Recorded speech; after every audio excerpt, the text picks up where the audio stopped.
सुप्रभात. आपल्या सर्वांचे युनिव्हर्सल प्रसंगी मनपूर्वक स्वागत. आजचा दिवस आमच्यासाठी केवळ कार्यक्रम नाही तर आनंदाचा, अभिमानाचा आणि प्रेरणेचा क्षण आहे. कारण आमच्या संस्थेत असे एक व्यक्तिमत्व आलेले आहेत, त्यांच्या यशाची गोष्ट आकड्यात मोजता येत नाही. त्यांच्या जिद्दीत, त्यांच्या मेहनतीत आणि त्याकडे आलेले आदरणीय पाहुणे हे त्यांच्या क्षेत्रात आदर्श ठरलेले नाव आहे. जे यश त्यांनी कमवले आहे ते त्यांचे वैयक्तिक नाही तर ते प्रेरणा आहे, ती दिशा आहे आणि विश्वास आहे की स्वप्न पाहणाऱ्यांना आणि त्यासाठी धडपडणाऱ्यांना काही अशक्य नाही. हे जे यश त्यांनी कमावले ते यश आताच्या पिढीसाठी जिवंत पाठ आहे. त्यांच्या अनुभवातून आणि त्यांच्या शब्दातून आम्हाला खूप काही शिकायला मिळणार. म्हणून मी आमच्या संस्थेच्या वतीने आणि आपणा सर्वांच्या वतीने त्यांचे मनपूर्वक आणि हृदयपूर्वक स्वागत करते. आपल्या उपस्थितीने आजचा दिवस निश्चितपणे संस्मरणीय होणार आहे.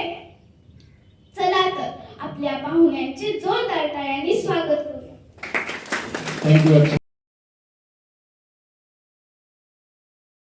साहेबांना मी विनंती करतो की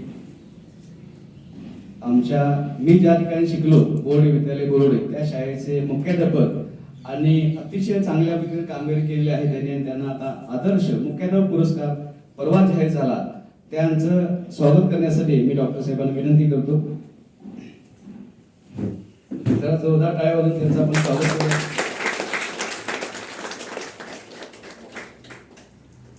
थँक्यू सर. थँक्यू डॉक्टर साहेब.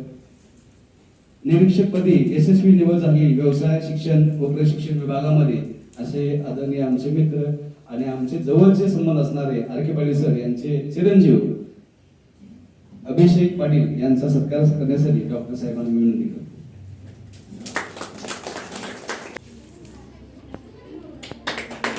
तर आजच्या कार्यक्रमाची रूपरेषा सांगतो मी तुम्हाला. तर आजचा जो कार्यक्रम आहे तो एक मुलाखत आहे. तर स्पीच नाही तर तो मुलाखत घेतलाय आणि आपल्याला त्यांची जीवन गाथा किंवा सक्सेस म्हणजे काय, आपण म्हणतोय की पुढे आयुष्यामध्ये सक्सेस व्हायचं आहे.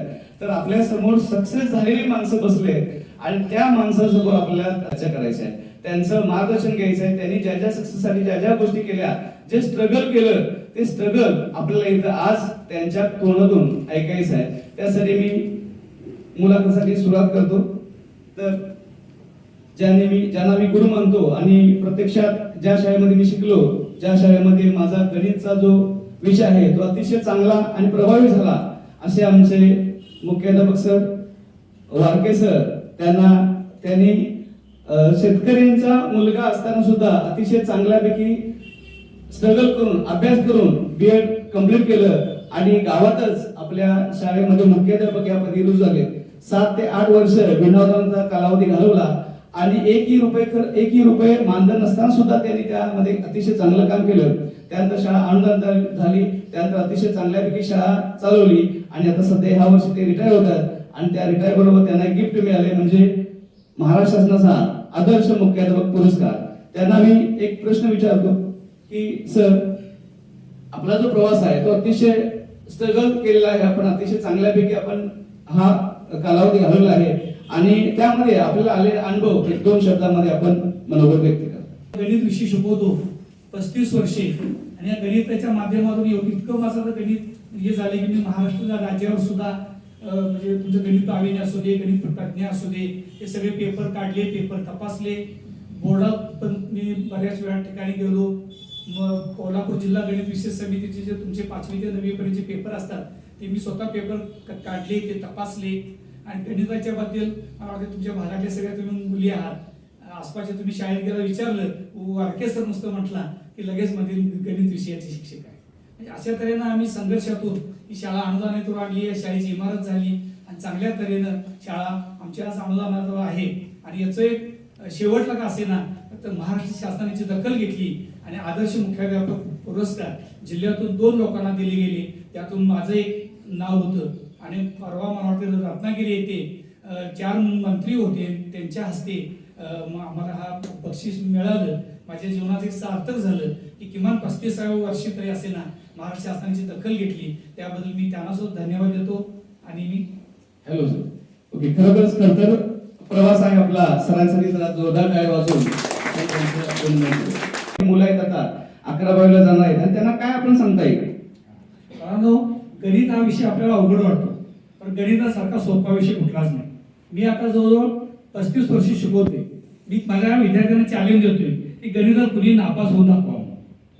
नापास होऊ शकत नाही आपण, इतकं आपलं गणित सोपं आहे. त्यातल्या काही आयडिया आहे. आपण काय करतोय, फक्त पुस्तकी ज्ञानानं शिकवतोय. तर पुस्तकी ज्ञानानं न शिकवता काही त्यांना आपण जसं 34 स्कॉलरशिपला 7वी आता 8वीला आले MA जसे आपण काही आयडिया देतोय, तशा आयडिया जर मुलांना दिल्या तर त्या मुलं त्या आयडियाच्या रूपात गणित शिकवतात. अतिशय वहीमध्ये सुद्धा लिहिता येत नाही, पण तुम्ही ते तोंडी सगळं एक्सप्लेन केलं. अतिशय सुंदर असं एक्सप्लेनेशन केलेलं आहे तुम्ही. त्याबद्दल बरोबर. आता आपण समाजाशी काही देणं लागते आपल्याला. समाजाशी आपण वावरतोय किंवा आपले नातेवाईक आहे, आई वडील आहे, त्यांचं तुमचा दृष्टिकोन कसा आहे बघण्याचा, किंवा इथून पुढे आता तुम्ही रिटायर होणार आहात त्यासाठी तुमचं काय योगदान असेल समाजाविषयी? कारण माझं योगदान असंच आहे की मला कुठल्याही शाळेत बोलवलं. आता मी बऱ्याच शाळेत जातो, सांगाव सोडपूरपर्यंत गेलो गणित विषयाचं लेक्चरसाठी. कुठल्याही शाळेत मला ज्यावेळी बोलवते त्यावेळी मी कुठलाही 1 रुपया मानधन कधी घेत नाही. त्यातनं काही शाळेने 101 रुपये 501 रुपये दिलं तर मी सांगतो की तुमच्या विद्यार्थ्यांना कोणातरी गरीब आहे त्यांना वह्या पुस्तके घेऊन द्या. फक्त माझं योगदान एकच आहे की तुम्ही कधीही मला कुठल्याही शाळेत बोलवा, अगदी मी स्वखुशीनं त्या शाळेत यायला तयार आहे. किंवा मला माझ्याकडे मला वाटते साहेब बाबा साईडला बसले, रात्री 9 वाजता मी कोणाची सह्या हे करून दिली. यांची सुद्धा रात्री 9 वाजता मी सह्या करून दिल्या आणि दुसऱ्या दिवशी साहेब हजर आहे. म्हणजे आपलं देणं हे फक्त 11 ते 5 नसून आपण सकाळी उठल्यापासून रात्री झोपेपर्यंत कोणी विद्यार्थी माझ्याकडे गाईडलाईनला आला तर मी गाईडलाईन द्यायला तयार आहे. तुम्ही कधीही माझ्याकडे या, तुम्हाला मी मार्ग सांगण्यासाठी तयार आहे. सर मला ही आवड आहे, मी काय करू, मी कुठल्या क्षेत्रामध्ये जाऊ. अतिशय चांगल्या प्रकारे सरांनी मत मांडलं आहे की गणित विषय आहे किंवा कुठलाही विषय शैक्षणिक दृष्ट्या त्यांना काय अडचण आली तर तुम्ही सरांना कॉल करू शकता किंवा सरांचं मार्गदर्शन घेऊ शकता. बरोबर आहे सर. त्यानंतर आपलं आमच्या युनिव्हर्सिटी कम्प्युटरचं आणि सरांचं अगदी सुरुवातीपासून नातं आहे, तर त्याविषयी त्यांचं पण योगदान अतिशय चांगलं आहे. आमच्या कोणत्याही कार्यक्रमामध्ये त्यांचं योगदान असतं, त्याविषयी 2 शब्द त्यांनी मनोगत व्यक्त करावं. बाळांनो, युनिव्हर्स कॉम्प्युटर सिस्टीम ही जी आपल्या डिग्री फॅक्टरी चालू झाली हे खरोखर तुमच्यासाठी खूप मोठं योगदान आहे. कारण आम्ही मला वाटतं वयाच्या 48व्या वर्षी MSCIT झालो. ती शासनानं कंपल्सरी केलं की MSCIT जर तुम्ही नाही झाला तर तुमचं मानधन थांबवणार. म्हणून वयाच्या 48व्या वर्षी आम्हाला हे संगणक शिकायची पाहिजे. आज बाळांनो, पूर्वी कसं होतं, लिहिता वाचता नाही आलं तर तुम्ही निरक्षर होत होता, पण आता घडीला जर तुम्हाला कॉम्प्युटर येत नसेल तर तुम्ही निरक्षर आहात. म्हणजे आज सगळ्या क्षेत्रामध्ये, आज शाळेपासून ऑफिस पर्यंत सगळीकडे, म्हणजे तुम्ही बँकेत सुद्धा न जाता घरातून तुम्ही मोबाईलवर सगळी कामं करू शकताय. म्हणजे आज कॉम्प्युटर येणं हे खूप मोठं आहे. आणि तुमच्या दृष्टीनं आपल्याला इथे ही सिस्टीम चालू झाली, सगळ्या पार्टची माहिती सांगणं, कॉम्प्युटरची माहिती सांगणं, आणि एक MCA झालेली एक तज्ञ मार्गदर्शक, एक तज्ञ गुरु आपल्याला अभिजित सरांच्या रूपाने भेटले. सर माझे विद्यार्थीच आहेत. सर 10वीला असल्यापासून किंवा त्याच्या पहिली 5वी पासून सर माझ्याकडे होते. सरांचं गणित चांगलं आहे. सरांची म्हणजे चिकाटी खूप आहे की आपले विद्यार्थी MSCIT होऊन एक चांगल्या क्षेत्रात जावे, एक चांगलं त्यांचं नाव व्हावं, एक चांगल्या उत्तुंग अशा भरारी क्षेत्रामध्ये जावे. आज आम्हाला बोलवण्यामागे त्याचा उद्देश हाच आहे की जे तुम्हाला काही या म्हटले असतील जावं, 1 तास ज्ञान जावं म्हटले असते, पण आम्हाला इथं बोलवून आमच्याकडून तुम्हाला ती प्रेरणा मिळावी या दृष्टीनं आज आम्हाला सरांनी 2 दिवस आमच्या याच्यावर सर या आमच्या मुलींना मार्गदर्शन करा. म्हणजे ही एक्स्ट्रा कोऑर्डिनेशन आहे. मागच्याच तुम्हाला माहिती असेल 10वीला सरांनी याच वर्षी राज्यात पहिला उपक्रम केला की 10वीच्या मुलांना एकत्र घेऊन तिथं बाबा पहिल्या दिवशी मराठीच्या पेपरला भीती वाटू नये, मनावर प्रेशर येऊ नये म्हणून बोर्डात जाऊन शिक्षण अधिकाऱ्यांना भेटून परवानगी घेऊन सरांनी चांगला स्तुत उपक्रम केला आणि त्यांनी पहिल्याच वर्षी सक्सेस करून दाखवला. आणि साहेब म्हटले पुढच्या वर्षी महाराष्ट्रात हा उपक्रम आम्ही राबवणार. म्हणजे पहिल्या दिवशी तुम्हाला प्रेशर येऊ नये आणि पुढच्या वर्षीपासून सर्व महाराष्ट्रावर हा उपक्रम राबवला जाईल. आणि याचं श्रेय सगळं अभिजित सरांना जातं. सर धडपडे तुम्हाला कुठल्याही क्षेत्रामध्ये, आमच्या आता मला वाटतं 20 वर्ष शाळा आहे, सगळ्या आम्ही काही जरी अडलं तरी येतो अभिजित सर आम्हाला एवढे करू द्या. आणि सर कधी नाही म्हणत नाही. रात्री मला वाटतं 3-3 वाजूपर्यंत सरांनी आमचे बसून 10वीचे फॉर्म भरते.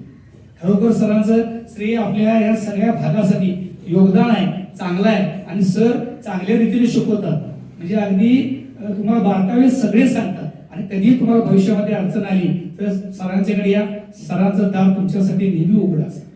Thank you sir. त्या गुरुना शिकवायची संधी मला मिळाली, त्यापैकी एक वारके सर. त्यानंतर मी त्यांना दुसरा एक क्वेश्चन विचारतो. तर जर तुम्ही आता सध्या 10वीला असता तर कोणत्या साईड निवडली असती किंवा कोणत्या ठिकाणी तुम्ही जाण्याचा विचार केला असता? बाळांनो, मी आता सध्या 10वीला असतो, तुमच्या बरोबर अशा खुर्चीवर बसलेला असतो, तर मी पहिल्यांदा एक बघितलं असतं की मला कॉम्प्युटर येते. आमच्या वेळी काय नव्हतं, असं काय साधा मोबाईल पण नव्हता, ते लँडलाईन फोन असायचं, ते बी एखाद्या कुणाने घरात असायचं.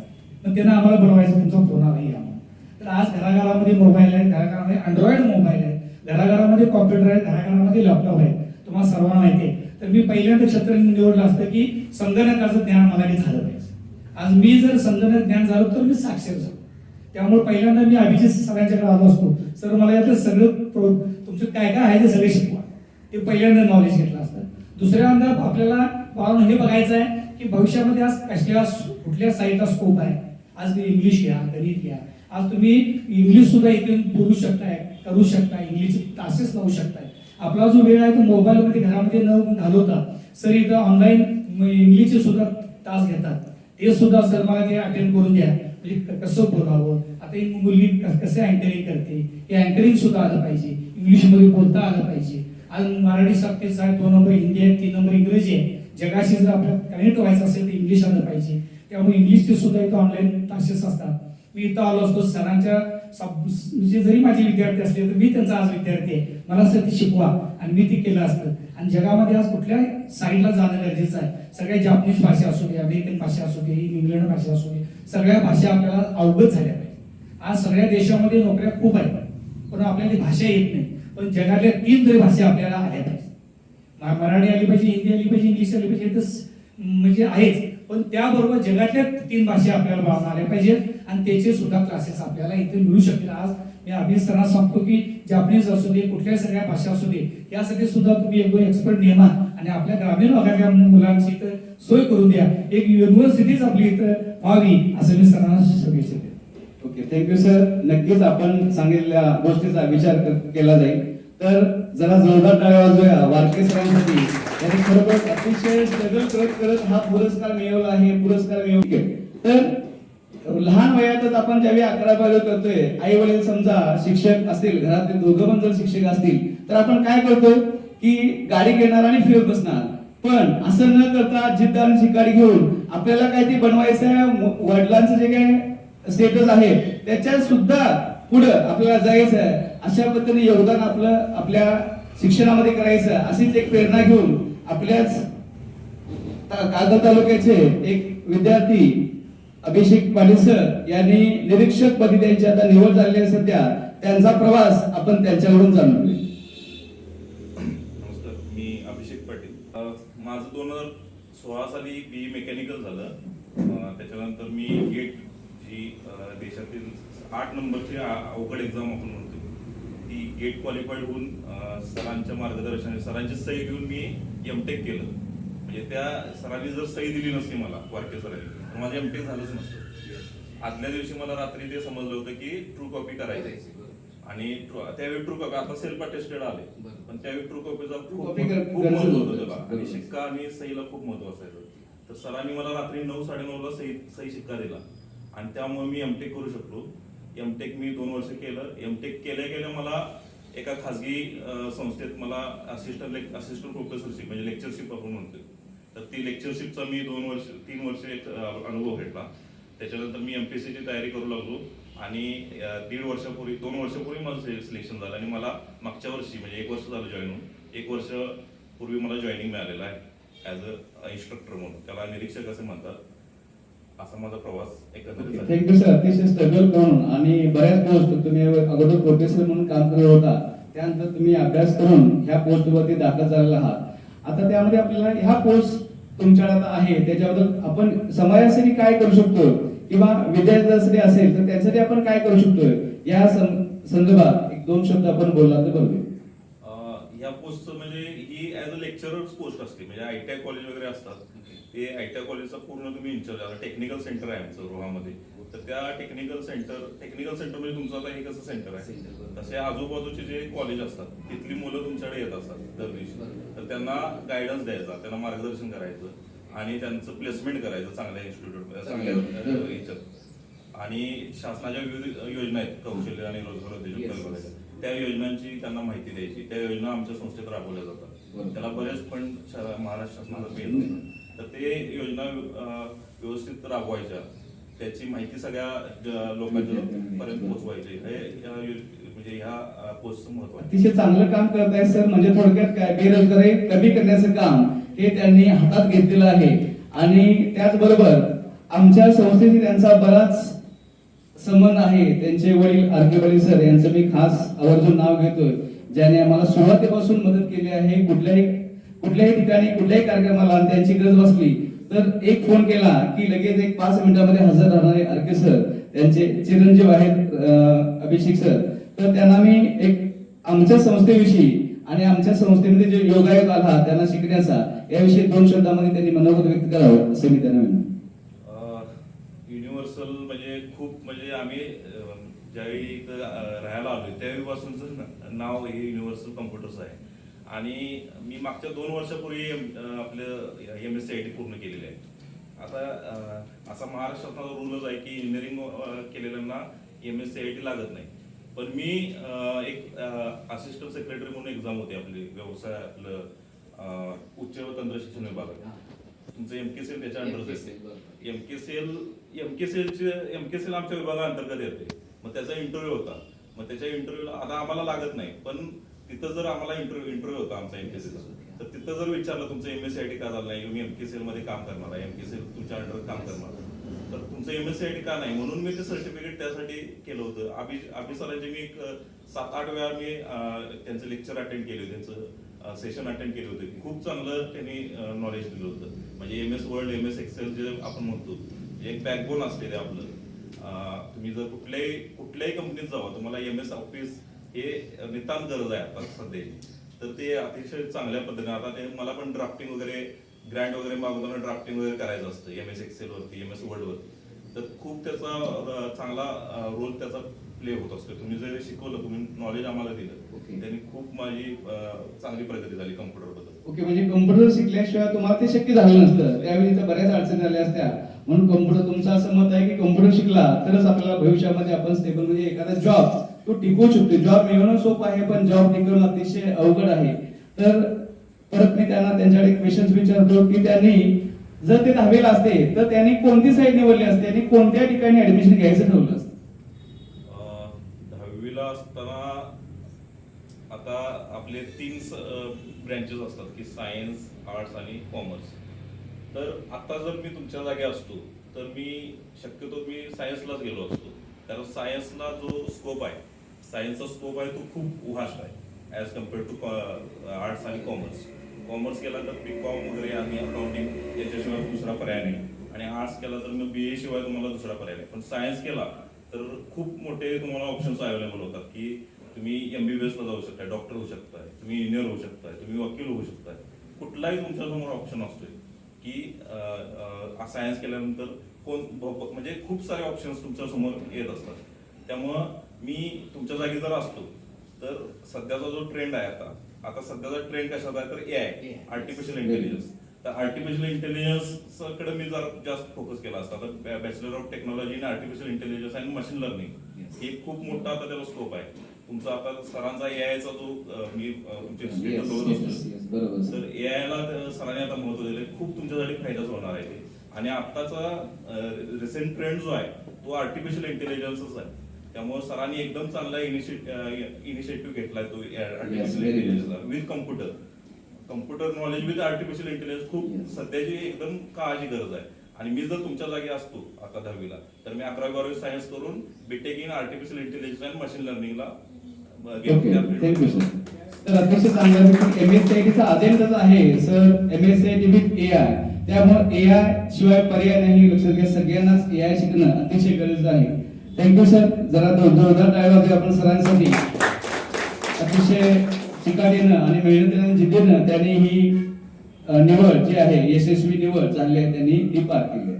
आता खेळामध्ये अतिशय आपलं निपुण दाखवण्याचं काम आमचे विद्यार्थी निरंजन रेडेकर यांनी केलेलं आहे. आणि असं नाही की घरातले पैसे चांगले आता मला फिरायला पाहिजे किंवा मी काय एन्जॉय करू शकतो, मला काय गरज नाही कामाची, तसं न करता त्यांनी जिद्द आणि चिकाटीच्या बळावर स्वतः एखादी पोस्ट काढता येईल. एक नाही तर 2 पोस्ट लक्षात घ्या.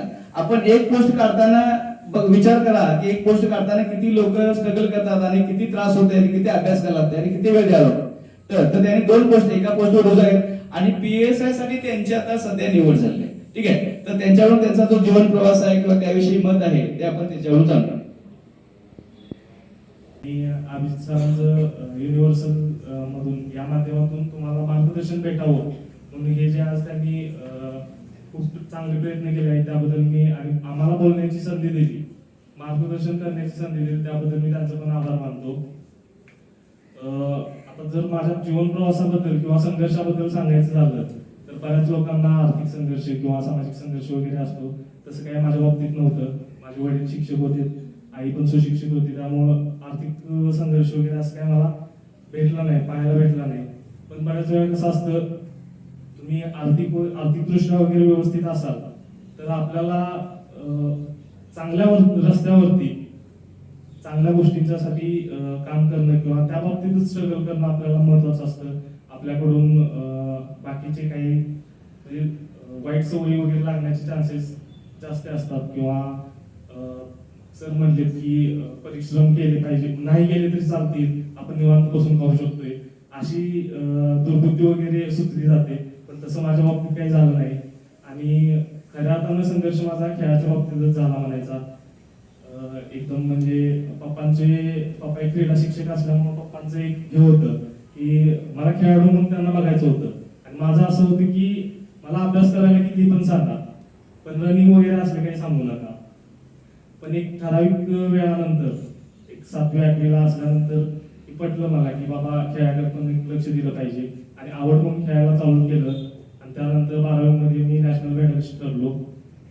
त्यानंतर नॅशनल मेडलिस्ट ठरल्यानंतर त्यावेळी काय माझं असं हे नव्हतं की बाबा स्पर्धा परीक्षेसाठी अभ्यास वगैरे करायचा, त्यामध्ये खेळाडू आरक्षण असते वगैरे इतकं मला माहित नव्हतं. त्यानंतर मी आपलं 2020ची मी एक पहिली MPSCची कंबाईनची ऍड होती, त्याला मी फॉर्म भरला. इतका काही अभ्यास नव्हता आणि त्यावेळी मी खेळाच्या बाबतीत पण जास्तीत जास्त खेळाकडे लक्ष देऊन होतो, त्यामुळे अभ्यास वगैरे माझं काही होत नव्हतं, अभ्यासाकडे टोटली दुर्लक्ष होतं. तर मला 100 पैकी फक्त 11 मार्काचा कट ऑफ होता, तो पण मला क्वालिफाय झाला नव्हता. पण त्यानंतर मी जे कमबॅक केला त्यावेळी मी परिश्रम वगैरे घेतलं आणि चांगल्या पद्धतीनं चांगल्या स्ट्रॅटेजीनं अभ्यास केला, गायडन्स वगैरे मला चांगला भेटला मित्रांचा वगैरे. त्यानंतर मी कमबॅक केला आणि मला चांगले मार्क्स वगैरे पडले आणि 2022 मधून माझी PSI म्हणून सिलेक्शन झालं. त्या दरम्यान मी एखादा चांगला जॉब वगैरे असू देत म्हणून मी बी प्लॅन म्हणून मी बाकी इतर पण ग्रुप Cच्या एक्झाम देत होतो. त्यामधून महाराष्ट्र शासनाच्या सहकार विभागामार्फत टीचर्स मार्फत घेण्यात आलेल्या ती एक परीक्षा दिली होती मी. त्यातून मी सहाय्यक सहकार अधिकारी म्हणून निवड झाली माझी आणि माझा आता सध्या जॉईनिंग धाराशिव येथे आहे. या प्रकारचा आजपर्यंत माझा संघर्ष होता म्हणायचा छोटासा. Thank you sir. तर त्यांच्या बोलण्यातून असं जाणवत आहे की आपल्याला 2 प्लॅन असले पाहिजे, A आणि B. लक्षात घ्या, फक्त A प्लॅनवरतीच डिपेंड राहून चालणार नाही. A प्लॅन जर घेतला आणि तो सक्सेस नाही झाला काही कारणास्तव तर B प्लॅन आपल्याला रेडी पाहिजे. हाच या सांगण्यापाठीचा उद्देश आहे. आणि स्पोर्ट मधून सुद्धा चांगले करिअर आपण करू शकतोय, याचं एक जिवंत उदाहरण म्हणजे निरंजन रेडेकर. तर ह्या बाबतीत आई वडिलांचं आपल्याला योगदान कसं मिळालं याविषयी आपल्याला थोडंसं 2 शब्दामध्ये. आई सुशिक्षित होती आणि दुसरी गोष्ट म्हणजे आईची फार इच्छा होती की प्रशासनात मी काम करावं आणि तेच लहानपणापासूनच म्हणजे माझ्यावरती ते एक हेच केलं होतं की आईनं किंवा शिपाई चालेल पण प्रशासनातच केलं पाहिजे. त्यानुसार मी माझं स्वप्न होतं वर्दीचं आणि मी PSI साठीच अभ्यास करत होतो. ड्रीम पोस्ट माझी ती होती आणि मला ती मी 2022 च्या मधून मी भेटली मला. ओके सर, टाळ्या वाजून जरा त्यांचं त्यांची निवड झाली आहे. PSI झाल्यानंतर आपल्याला समाजाशी काही देणं लागतंय, आपण समाजाशी काही बांधलेला असतो. समाजाविषयी आपल्याला काय करायची, काय कार्य करायची आपली इच्छा आहे? नक्कीच सर PSI झाल्यानंतर समाजाशी मी एक माझ्याकडे लोकसेवक म्हणूनच सध्या सुद्धा मी आता प्रशासनात आहे, सध्या लोकसेवक म्हणूनच मी पाहतोय माझ्याकडे. आणि माझ्याकडून जितकं माझ्या पोस्टनुसार जितकं माझ्याकडून समाजाला देता येईल तितकं मी देत असतो. आणि व्हिजिटर्स वगैरे आताही त्या ऑफिसमध्ये येत असतात, त्यांचं जितक्या लवकरात लवकर समाधान होईल तितक्या लवकर मी ट्राय करत असतो. Okay, thank you sir. 10वी नंतर MSIT कोर्स जॉईन केला आणि त्यानंतर हा आमचा जो परिचय आहे तो सुरू झाला, तो अजूनपर्यंत आहे आणि इथून पुढेही राहील. त्यानंतर MSIT मध्ये ज्या ज्या गोष्टी आपल्याला शिकायला मिळाल्या किंवा MSIT चा कसा उपयोग झाला याविषयी निरंजन सरांनी 2 शब्दामध्ये मत व्यक्त केलं. सध्या आपल्याला प्रत्येकाला MSIT अनिवार्यच आहे आणि महाराष्ट्र शासनात जर सर्व्हिस करायची झाली तर MSIT अनिवार्य आहे. तुम्हाला त्याशिवाय डिपार्टमेंटमध्ये घेतलंच जात नाही. आणि सध्या मी सिनियर क्लर्क म्हणून त्या लेवलला काम करत असताना मला MSIT चा खूप फायदा होतो, कारण आपल्याला प्रत्येक गोष्टीमध्ये एक्सेल, त्याचबरोबर MS word, power point presentation या गोष्टींचा वापर करावा लागतो.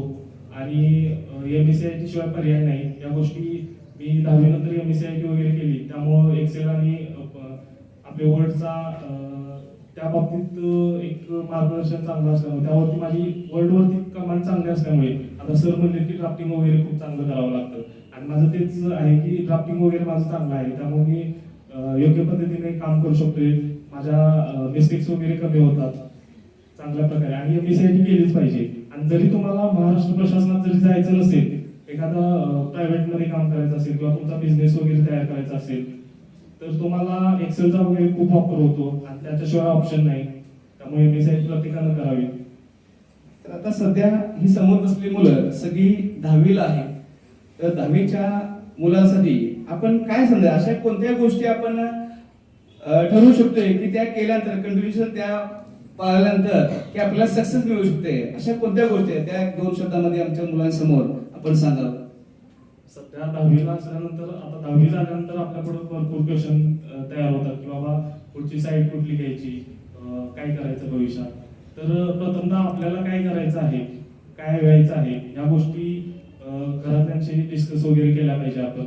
आणि त्याचबरोबर तो एक आपण प्लॅन तयार केला पाहिजे की आपण भलेही आपण करिअर समजा जर तुम्हाला प्रशासनात यायचं झालं तर म्हणजे तुम्ही ते ठरवलं पाहिजे, पुढच्या 4 ते 5 वर्षाचा प्लॅन ठरवला पाहिजे, त्यानुसार आपण त्या प्लॅनवरती स्टिक राहिलं पाहिजे. किंवा जर तुम्हाला बी प्लॅन म्हणून पण एक चांगलं म्हणजे दोन्ही A प्लॅन आणि B प्लॅन म्हणून पण ठेवलं पाहिजे. A प्लॅन जर तुमचा सक्सेस नाही झाला तर B प्लॅन वरती आपल्याला काम करता येईल. Thank you sir. अतिशय चांगल्या प्रकारे आणि त्या सगळीजण आहेत इथं अतिशय आपल्या आपल्या भागामध्ये प्रभावशाली आहेत, व्यक्तिमत्व आहेत, त्यांनी इथं वेळ दिला आपल्याला, त्याबद्दल मी त्यांचा आभार मानतो. पहिला क्वेश्चन जर असेल, आता आपल्या समोर आहेत शिक्षण क्षेत्रामध्ये तज्ञ वारके सर, नंतर निरीक्षकपदी निवड झालेले अभिषेक बाले सर आणि PSI मध्ये आता निवड झालेले निरंजन रेडेकर सर. तुम्हाला काही क्वेश्चन असेल, तुम्हाला काही शंका असेल त्या संदर्भात तर तुम्ही बिनधास्त बोलू शकता. मी त्यांना माहिती देतो. कोणाला काय विचारायचे का प्रश्न एखादा? तुम्हाला कोणत्याही संदर्भात जर प्रश्न विचारायचा असेल तर तुम्ही विचारू शकताय. सरांनी अभ्यासाचं नियोजन कसं केलं हे विचारायचं आहे. त्यासाठी कुठली पुस्तकं किंवा अभ्यासिका कुठं लावायची असं. ओके, म्हणजे PSI झालेल्या सरांना कोणकोणत्या प्रकारचा यस अतिशय चांगला क्वेश्चन आहे सर आपल्यासाठी. तर कोणकोणत्या अभ्यास म्हणजे अभ्यास कसा करावा किंवा अभ्यास कसं नियोजन तुम्ही कसं केलं होतं ह्या पोस्ट पर्यंत जाण्यासाठी आणि कोणकोणत्या पुस्तकाचा रेफरन्स केल्यावरती चांगला आपल्याला परीक्षा चांगली देता येईल यासाठी जरा 2 शब्दामध्ये आपलं मनोगत करा सर. अभ्यासाच्या नियोजनाबद्दल बोलायचं झालं किंवा लायब्ररी कोणती लावावी किंवा रेफरन्स बुक कसे निवडायचे याबद्दल कसं असतं की प्रत्येक वेळी सिलेबस म्हणजे कालांतराने सिलेबस प्रत्येक वेळी चेंज होतच राहतो. तर त्या बाबतीत कसं आहे, तुम्हाला कोणती पोस्ट वगैरे कोणत्या परीक्षेसाठी तयारी करायची आहे हे प्रथमतः आपण लक्षात घेतलं पाहिजे. त्यानुसार त्या पोस्टसाठी कुठला म्हणजे सिलेबस वगैरे पहिल्यांदा आपण काढून घेतला पाहिजे किंवा त्या बाबतीत जे आधी झालेले आहेत त्यांच्याशी एकदा कॉन्टॅक्ट करून तुम्ही नेमका अभ्यास वगैरे कसा केला या बाबतीत विचारणा केली पाहिजे. अभ्यास माझ्या बाबतीत असं होतं की माझं ठरलं होतं की कंबाईन ग्रुप बी ची एक्झाम द्यायची आणि PSI आपल्यासाठी पाहिजे. तेव्हाच्या सिलेबसनुसार कायदे वेगळे होते. त्यासाठी मी प्रथमतः माझ्याकडे टाइम कमी होता, त्यामुळे फक्त प्रिलिम्ससाठी मी तयारी केली. पण बऱ्याच वेळा कसं असतो, आपल्याकडे टाइम भरपूर असतो. तर प्रिलिम्स नंतर मेन्ससाठी 2 किंवा 3 महिन्याचाच फक्त टाइम असतो. त्यामुळं आपण मेन्ससाठी टाइम कमी भेटत असतो. हा विचार करून आपण सुरुवातीला थोडंफार मेन्सचं पण केलं पाहिजे, त्याचबरोबर प्रिलिम्सचं पण केलं पाहिजे आणि त्यानंतर प्रिलिम्स झाल्यानंतर पुन्हा मेन्सकडे आपण चांगल्या पद्धतीने फोकस करू शकतो. हे असं माझी स्ट्रॅटेजी होती. तरी प्रत्येकानं आपली तशी स्ट्रॅटेजी ठेवली पाहिजे आणि लायब्ररी वगैरे कुठं लावणं काय लावणं हे आपल्यावरती असतं. आणि आपल्याला जर असं वाटतच असेल की बाबा क्लास शिवाय मी माझं काही होऊ शकत नाही वगैरे, तर तुम्ही क्लास पण जॉईन करू शकता एखादा चांगला ऑनलाईन वगैरे. खूप चांगले सोर्सेस आहेत. स्टडी मटेरियलसाठी तुम्ही टेलिग्रामचा वगैरे वापर करू शकता. बऱ्याच वेळा मी असं पाहायला म्हणजे मला भेटतं की बरेच जण असे येतात, विचारतात की बाबा मला अभ्यास करायचा आहे आणि गायडन्स द्या वगैरे. बऱ्याच वेळा मी गायडन्स पण देतोय, पण प्रत्येक जण म्हणजे त्यावरती राहतोयच असं नाही. हा, आता कसं असते, बऱ्यापैकी आता मुली इथं आहेत. मुलींच्या बाबतीत जर बोलायचं झालं तर मुलींना सिरियल्स वगैरे बघायची खूप आवड असते. कधी एखादा जर सिरियलचा पार्ट वगैरे चुकला तर तो पार्ट तुम्ही कसंही काढून, मोबाईल वगैरे आता भरपूर जण वापरतात, मोबाईलवरून कुठल्याही कितीही प्रयत्न करणार पण तो सिरियलचा पार्ट शोधून काढणार. तसंच तुम्ही ते अभ्यासामध्ये पण अप्लाय करू शकता. तुम्हाला जी काही रिक्वायरमेंट आहे ती तुम्ही मोबाईलवरून कशीही मिळवू शकता. आणि आता AI चा वगैरे चांगल्या पद्धतीने वापर करून तुम्ही ते मिळवू शकता. AI ला फक्त कमांड वगैरे चांगल्या दिल्या, योग्य त्या, तर तुमच्याकडून ते होऊ शकतं. आणि अभिजित सर मार्गदर्शनासाठी काही कमी नाही आहे. आताही सुद्धा आम्ही अभिजित सरांना बऱ्याच वेळा मार्गदर्शनासाठी फोन वगैरे करत असतो. आणि तुम्हाला काही प्रॉब्लेम आला तर तुम्ही मला परत कॉन्टॅक्टही करू शकता. Thank you sir. तर सगळ्यांच्या तोंडातून एकच वाक्य निघतं AI आणि तेच आपल्याला MSCIT मध्ये शिकायचं, लक्षात घ्या. आणि त्याचा जो वापर भविष्यामध्ये होणार आहे, हे मी पहिल्यापासून मार्केटिंगचा आमचा अजेंडा होता. AI आर्टिफिशियल इंटेलिजन्स याचा वापर करून अतिशय ज्या शक्य होत नव्हत्या त्या गोष्टी आपण शक्य करणार आहोत. जेणेकरून आता पुस्तकांचं म्हटलं, रेफरन्स म्हटला तर तुम्हाला आता पुस्तकांची पण आवश्यकता नाही. तुमच्या रेडीमेड एक मोबाईल बघता किंवा एक टॅब घेतला तर त्यावरती हजारो पुस्तक तुम्हाला अवेलेबल होणार आहे, लक्षात घ्या. आणि ते त्याच्या पुढे जाऊन प्रश्नपत्रिका पण तयार होतील. तुम्हाला प्रश्नपत्रिका पण सांगायची आवश्यकता नाही. अशापैकी आपण AI टूल्स आपण MSCIT मध्ये शिकणार आहोत. ठीक आहे, अजून कोणाला क्वेश्चन विचारायचे? शिक्षण क्षेत्रामध्ये तर त्यांचा क्वेश्चन्स आहे की शिक्षण क्षेत्रामध्ये जाण्यासाठी काय केलं पाहिजे, किंवा मी वारकेसरांना विनंती करतो की याचं उत्तर त्यांनी द्यावं. कारण शिक्षण क्षेत्रामध्ये आता काही अडचणी आहेत किंवा काही चान्सेस आहेत, याविषयी वारकेसरांनी 2 शब्दामध्ये म्हणवू देऊ. शिक्षण क्षेत्रामध्ये जायचं असेल, म्हणजे आपल्याला शिक्षकच व्हायचं असेल किंवा शिक्षिका प्राध्यापिकाचं व्हायचं असेल तर बाळांना पूर्वी कसं होतं, BA करा, BSc करा, BEd करा, MAd करा. आता हे करून सुद्धा आता नवीन शासनानं 2020 पासून एक हे चालू की CET करा, TET करा आणि टेट करा. जर तुम्हाला CTET झाला तर तुम्ही 1ली ते 5वी पर्यंत शिकू शकताय. 6वी ते 8वी जर तुम्हाला शिकवायचं असेल तर तुम्ही TET होणं गरजेचं आहे. आणि जर तुम्हाला 9वी ते 12वी शिकवायचं असेल तर तुम्हाला टेट होणं गरजेचं आहे. आता आमच्याकडे जो 6 जागा भरायचे, काल आमचे इंटरव्ह्यू झालं, पुढच्या आठवड्यामध्ये आमची इंटरव्ह्यू आहे. त्यामध्ये आम्ही खाली पहिलं वाक्य लिहिले की TET पात्र उमेदवारांनीच फक्त मुलाखतीसाठी अर्ज करा. त्यामुळे पवित्र पोर्टल मधून आता सगळ्यांचा जागा भरणार आहे. इथून आता सगळे अधिकार संस्थेला होते, आता संस्थेला काही अधिकार नाही. त्यामुळे तुम्ही पवित्र पोर्टल मधनं यायला म्हणजे स्पर्धा परीक्षा यायला, थोडक्यात काय स्पर्धा परीक्षा यायला. त्यासाठी तुम्ही म्हणजे कॉलेज करत BEd करत नुसतं BEdचा अभ्यास न करता, आणि BEdला काही व्हॅल्यू राहिलेली नाही, फक्त BEd होणं गरजेचं आहे. मात्र BEd करत BEdचे 2 वर्ष करत तुम्ही टेटचा अभ्यास करायला पाहिजे. आणि टेटचे तास लावले पाहिजे, ऑनलाईन असतात, ऑफलाईन असतात. हे तास लावून दोन्हीकडे अभ्यास केला पाहिजे. आणि टेटला नुसतं पास होऊन उपयोग नाही. आज जर बघितलं तर टेटचा निकाल 3% लागतो, म्हणजे 100 3च फक्त पास होतो. इतकं अवघड ते काढले. कालचा जर तुम्ही पेपर बघितला तर टेटचा पेपर खूप अवघड होता, तर गणित लय अवघड होतो. म्हणजे आपली मास्टर माइंड पाहिजे ती इंग्लिश आणि गणित होती. त्यामुळे 2 विषय 10वी पासून आपले महत्वाचे विषय. आणि त्यामुळे तुम्ही टेट गुणवत्ता यादीत आला पाहिजे, तर तुम्ही म्हणाल ती शाळा तुम्हाला मिळते. 1ही रुपया न देता तुम्ही त्या शाळेत जॉईन होऊ शकता. Okay, thank you sir. जर तुम्हाला शिक्षण क्षेत्रामध्ये शिक्षक व्हायचे असेल तर काय महत्वाचं आहे माहितीये का, तर टेट परीक्षा पास होणं आणि त्यासाठी गणित आणि विज्ञान आणि इंग्रजी हे जे विषय आहेत त्याच्यावरती प्रभुत्व असणं गरजेचं आहे. अजून कोण? इंजिनिअरिंग क्षेत्रामध्ये प्रश्न आहे इंजिनिअरिंग क्षेत्रामध्ये जाण्यासाठी मला काय करा. मी अभिषेक पाटील सरांना विनंती करतो की आता सध्या जर तुम्हाला इंजिनिअरिंग क्षेत्रामध्ये जायचं असेल तर कोणत्या साईडनं आणि कोणकोणत्या ठिकाणी ऍडमिशन घ्यायला पाहिजे आणि कशा पद्धतीने पुढे जायला पाहिजे? इंजिनिअरिंग करायचं असेल तर 10वी नंतर तुम्हाला डिप्लोमा एक ऑप्शन आहे किंवा 11वी-12वी सायन्स हा एक ऑप्शन आहे. तर मग तुम्ही डिप्लोमा निवडला तर आताच तुम्ही इंजिनिअरिंग मध्ये प्रवेश करू शकताय. 11वी-12वी सायन्स घेतलं तर 11वी-12वी सायन्स नंतर बीटेक इन व्हेरियस ब्रँचेस, म्हणजे आता फॉर एक्झाम्पल मी मेकॅनिकल मध्ये झालो, मेकॅनिकल, सिव्हिल, आर्टिफिशियल इंटेलिजन्स. आता जो रिसेंट ट्रेंड जो मी मगाशी सांगितला तर तो आर्टिफिशियल इंटेलिजन्स आणि मशीन लर्निंग एक आता प्रत्येक KIT कॉलेज आपलं टॉपचं आहे. तर KIT मध्ये ती ब्रँच आहे बघा, आर्टिफिशियल इंटेलिजन्स आणि मशीन लर्निंग. तुमचं कम्प्युटर सायन्स ही एक ब्रँच आहे, डेटा सायन्स ही एक ब्रँच आहे. अशा वेगवेगळ्या केमिकल ब्रँच आहे, सिव्हिल. आता 3 मदर ब्रँचेस आहेत, मेकॅनिकल, सिव्हिल आणि इलेक्ट्रिकल. तर ह्या मदर ब्रँचेस जर तुम्ही घेतला तर तुम्ही गव्हर्नमेंट, आता मी मेकॅनिकल मधलेच पोस्ट मला मिळालेली आहे. सरांचा मुलगा आता सिव्हिल मधले इंटरव्ह्यू देऊन आलेला आहे, असिस्टंट इंजिनियर, डेप्युटी इंजिनियरचा. तर तुम्हाला गव्हर्नमेंट मध्ये जर यायचं असेल तर मेकॅनिकल इंजिनिअरिंग, मेकॅनिकल, सिव्हिल आणि इलेक्ट्रिकल अशा 3 ब्रँचेस आहेत.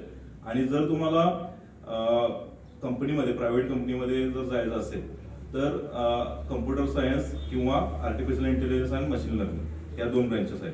बाकीच्या पण ब्रँचेस आहेत. केमिकल इंजिनिअरिंग, केमिकल कंपनीत जायचं असेल तर केमिकल इंजिनिअरिंग एक ब्रँच आहे. जर तुम्हाला डेटा सायंटिस्ट व्हायचं असेल, म्हणजे आर्टिफिशियल इंटेलिजन्स डेटा सायंटिस्ट व्हायचं असेल तर ती डेटा सायंटिस्ट म्हणून एक ब्रँच आहे. तर अशा वेगवेगळ्या ब्रँचेस आपल्याला आहेत. आपल्या आवडीवरती आहे. तुम्हाला गव्हर्नमेंटमध्ये यायचं, गव्हर्नमेंटमध्ये कसं यायचं असेल तर तुम्ही मेकॅनिकल, सिव्हिल आणि इलेक्ट्रिकलच घ्यायचे, कारण तुमची जी कॉम्पिटिशन आहे ती नॅरो होत जाते. मेकॅनिकलला RTO, आता सरांनी सांगितलं मगाशी की RTO व्हायचं असेल तर mechanical, deputy engineer, assistant engineer व्हायचं असेल तर सिव्हिल इंजिनियर, आणि MSCB, महाट्रान्सको, महाजनको, महावितरण मध्ये जर तुम्हाला जायचं असेल तर इलेक्ट्रिकल इंजिनियर.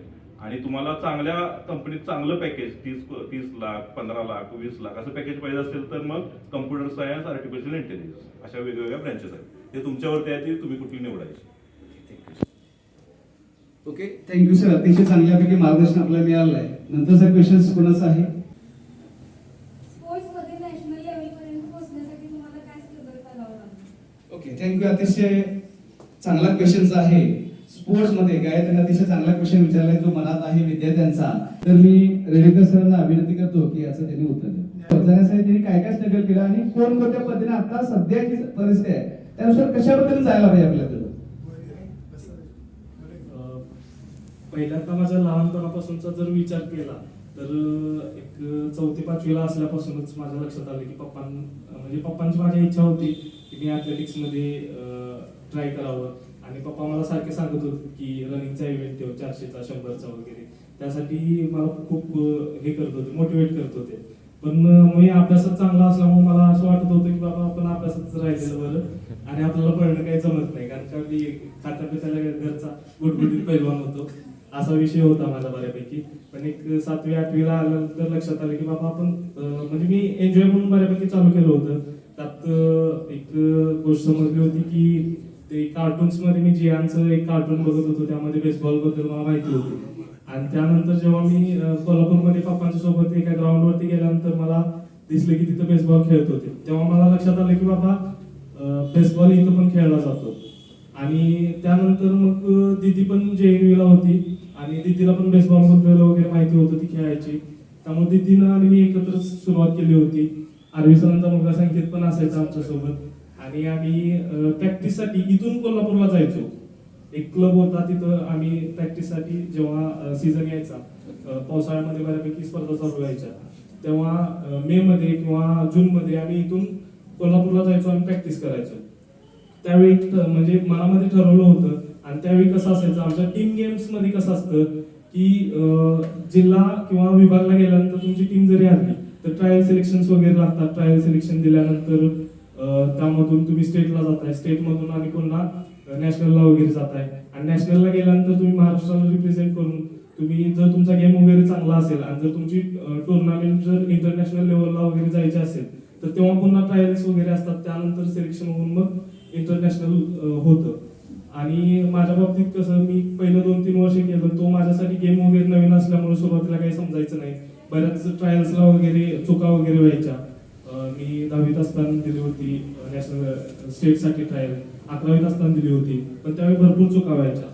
नंतर ज्यावेळी दिदीचं नॅशनल वगैरे झालं आणि दिदीनं माझी एक ट्रायल बघितली होती, त्यावेळी ते दिदीच्या लक्षात आलं मी चुका काय करतोय. तेव्हा मला दिदीनं सांगितलं की ट्रायल्सला कमी चुका करणं, तुम्ही भलेही तुमचा गेम कमी दिसला तर चालेल, पण चुका कमी करणं गरजेचं आहे. मग त्या चुका वगैरे मी ज्यावेळी कमी वगैरे करायला लागलो, त्यानंतर माझा गेम वगैरे दिसायला लागला. आणि 12वीत असताना माझं स्कूल नॅशनल झालं होतं. त्यानंतर मी 19ला इंटर झोन सुद्धा खेळलो होतो शिवाजी युनिव्हर्सिटीकडून, आपल्या दूधसागर महाविद्यालयाकडून. त्याचबरोबर 11वीत असताना मी एक फेडरेशनची स्टेट खेळलो होतो. 10वीत असताना फेडरेशनची एक स्टेट खेळलेली, पण तेव्हा माझे प्लेसेस नव्हते. आणि फायनली 12वीत असताना स्कूलला माझी प्लेस भेटली होती. तर जर आपण एखाद्या स्पोर्ट्समध्ये करिअर वगैरे करायचं म्हटलं तर आपण आपली कुठल्या गेममध्ये आवड आहे किंवा आपली शारीरिक पात्रता वगैरे तितकी आहे का, ही गोष्ट चेक केली पाहिजे. बरोबर, ते महत्वाचं असतं. त्याने आता एक नाव काढलं की रामदास फराटे सर अतिशय चांगल्यापैकी त्यांनी आता नियोजन केलेलं आहे सर्वांना PSI करण्यासाठी. त्यांची एक जिद्द आहे की आपल्या ग्रामीण भागातील मुलं सुद्धा अतिशय चांगल्यापैकी पुढे जावी आणि त्यांना सक्सेस मिळावं यासाठी त्यांचं एक ट्रेनिंग सुरू आहे. योगायोगानं आज रविवार आहे आणि आपलं भाग्य आणि सगळ्यांचं आपल्या भाग्य म्हणून ते आपल्याला इथं समोर आपल्या किंवा आपल्या समवेत आता आहे. त्यांचं मी खरोखरच आभार मानतो. अतिशय प्रत्येक फील्डमध्ये अतिशय चांगल्यापैकी त्यांनी कार्य केलेलं आहे आणि कार्य करत राहणार आहे. आणि जर तुम्हाला कुणाला हा कारण ह्यासाठी अरेंज केला आहे की तुम्हाला कुणाला पुढच्या भविष्यामध्ये काही टेक्निकल गोष्टीचा इश्यू असेल किंवा भविष्यामध्ये काही तुम्हाला करिअर काय असेल आणि ह्या क्षेत्रामध्ये तुमचं जाण्याचा योग आला तर नक्कीच यांच्याशी संवाद साधा, हे तुम्हाला नक्कीच मार्गदर्शन करतील, अतिशय चांगल्या प्रकारे मार्गदर्शन करतील असं मी त्यांच्याकडून किंवा त्यांच्या समोर मी तुम्हाला हे वचन देतो की ते तुम्हाला नक्कीच त्याचा बेनिफिट करून देतील. ठीक आहे. तर या कार्यक्रम आपण घेतला, यासाठी आले त्यावर मी त्यांचं आभार मानतो आणि ही ऍक्टिव्हिटी आपण इथं मुलांचा जो कार्यक्रम आहे तो थांबवतो. धन्यवाद.